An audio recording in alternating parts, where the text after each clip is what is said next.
இடம்பொருள் நேயர்களுக்கு வணக்கம். ஸோ இன்னைக்கு பார்த்தீங்கன்னா கிளைமேக்ஸை நெருங்கிக்கிட்டு இருக்க தமிழும் சரஸ்வதியும் சீரியலில். ஸோ கிளைமேக்ஸை நெருங்கும் பொழுது எல்லாத்தையும் மக்கா காமிச்சா நல்லா இருக்காது, அதில் கொஞ்சமாச்சும் மூளையோடு இருந்த மாதிரி காமிக்கணும்ல. இதனால் வரைக்கும் பார்த்தீங்கன்னா கதையில் இருக்க முக்கால்வாசி கதாபாத்திரங்கள் எல்லாருமே ஏதாச்சும் முட்டாள்தனமான விஷயங்கள்லாம் செஞ்சுக்கிட்டு இருப்பாங்க. இப்போ அப்படிலாம் இல்லாமல் கொஞ்சம் யோசிக்கிற மாதிரி விஷயங்கள்லாம் வச்சுட்டாங்க. ஸோ இப்போ என்ன ஆகுது அப்படின்னா தமிழும் சரஸ்வதியும் ராகினிக்கு என்ன ஆச்சுன்னு தெரிஞ்சுக்கிறதுக்காக உள்ளார போய் அர்ஜுன் சட்டக்காலரை பிடிச்சி அடிக்க வர அவள் வந்துருவா. அதெல்லாம் அவள் சும்மா கிளினிக்லேருந்து வந்துட்டு இருக்கா, எங்கேயா போயிட்டு இருப்பா, வந்துருவா அப்படின்னு சொல்ல. அதெல்லாம் இல்லை, என் தங்கச்சிலாம் போக மாட்டேன், என் தங்கச்சி என்னடா செஞ்ச, அவளுக்கு உண்மையெல்லாம் தெரிஞ்சிருச்சா, உன்னை பற்றி தெரிஞ்சிருச்சா, எல்லாம் தெரிஞ்சிடா அப்படிங்க எல்லாரும் வீட்டில் பதறிட்டு இருக்காங்க. பதறி அதெல்லாம் யோசிச்சுட்டு இருக்கும் பொழுதே பார்த்தா அங்கே ராகினி வந்துட்டாங்க. ராகினி குழந்தை ஏதாச்சும் பண்ண போகிறாங்கிற பயத்தில் அதுக்கு எதுக்கு கொண்டு போய் கட்டி போட்டு ஒரு குடனுக்குள்ளே வச்சுருந்தாங்கன்னு தெரிலன்னு வச்சுக்கோங்க.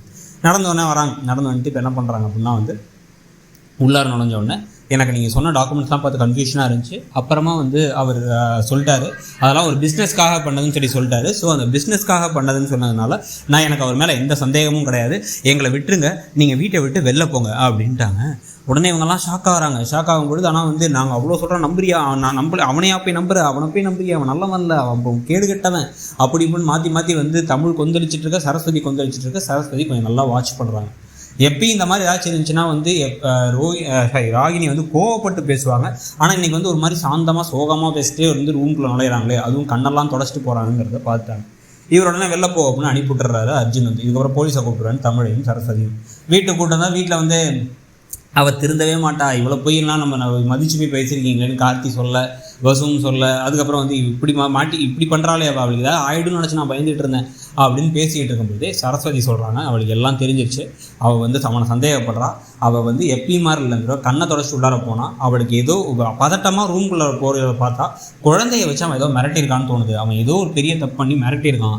அவள் பயத்தை தான் அப்படி இருக்கா, இல்லைனா அவள் மாறிட்டா, அவள் கம்ப்ளீட்டாக மாறிட்டா, இவன் எவ்வளோ மோசமானவங்கிறத தெரிஞ்சுக்கிட்டா அப்படிங்கிறத சொல்கிறாங்க.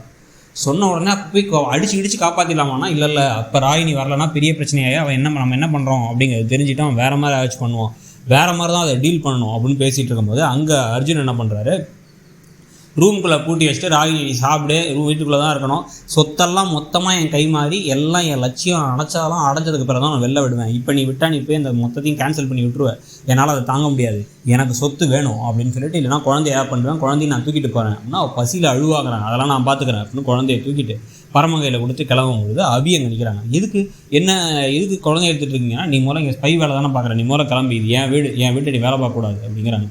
இது இல்லை ராகினி அம்மா கூட தான் நான் இருப்பேன் அப்படின்னா ராகினிக்குள்ளான் இருக்க முடியாது, வெளில போ அப்படின்னா அபியை துரத்தி விட்டுறாங்க.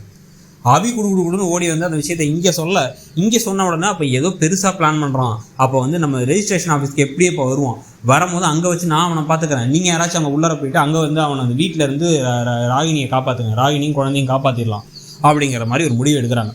முடிவெடுத்து இதெல்லாம் அவங்க கிளம்பி போகும்பொழுதே இங்கே பார்த்தீங்கன்னா குழந்தையை கொடுத்துடா, வேணாடா, அந்த மாதிரிலாம் பண்ணாதரா அப்படின்னு பார்வதியும் இவங்க அக்காவும் மாற்றி சொல்லிகிட்டு இருக்காரு.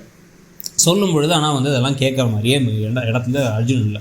சரி வா சாப்பிட்லாம், சாப்பிட்டு போ, ரொம்ப கொஞ்ச நேரம் தான் சாப்பிட்றதுக்காகும் அப்படின்னு கூப்பிட்டு உட்கார வச்சு அவங்க அம்மா சாப்பாடை ஊட்டி விட்றாங்க. ஊட்டி விட்டு நானே ஊட்டி விட்றேன் அப்படின்னா நீ ஒன்றும் கவலைப்படாதீங்கம்மா, எல்லாம் சரியாயிடும் அப்படின்னு ஃபோனை பார்த்து சிரிச்சுட்டே சாப்பிட்றாரு. அவங்க அதுக்கு முன்னாடியே விஷத்தை ஊற்றி விட்டாங்க. இதுக்கப்புறம் ஒன்று அதை கண்ட்ரோல் பண்ணுறது எனக்கு வழி தெரியலடா அப்படின்ட்டு இவர் கார் ஏறி கிளம்பி ரெஜிஸ்ட்ரேஷன் ஆஃபீஸ் போகிறேன் அப்படின்னு சொல்லி போயிட்டு இருக்கும்போதே ஒரு கண்ணெல்லாம் மாதிரி கிறக்கமாகுது. அப்படியே ஒரு கார் அந்த பக்கம் இந்த பக்கமும் இடிச்சிடுற மாதிரி போயிட்டுருக்கு. இந்த பக்கம் வீட்டில் பார்த்தீங்கன்னா அவங்க அம்மா தேம்பி அழ. அவங்க அக்கா ஜெயந்தி ஓடி என்னாச்சுமா அப்படின்னு கேட்டால், இல்லை எனக்கு இதுக்கு மேலே வழி தெரியல, அவன் ரொம்ப மிருகமாக மாறிட்டான், குழந்தையெல்லாம் கொள்றாங்கிறான், அதனால அவனுக்கு விஷம் வச்சிட்டேன், என் பிள்ளைக்கு நானே என் கையால் விஷம் வச்சிட்டேன்னு சொல்கிறதோட இன்றைக்கி எபிசோடு முடியுது. ஸோ இன்றைக்கி எபிசோடை பற்றி நீங்கள் என்ன நினச்சிங்கிறத சொல்லுங்கள். தேங்க்யூ. இடம்பொருள் நேயர்களுக்கு வணக்கம். ஸோ இன்றைக்கி பார்த்தீங்கன்னா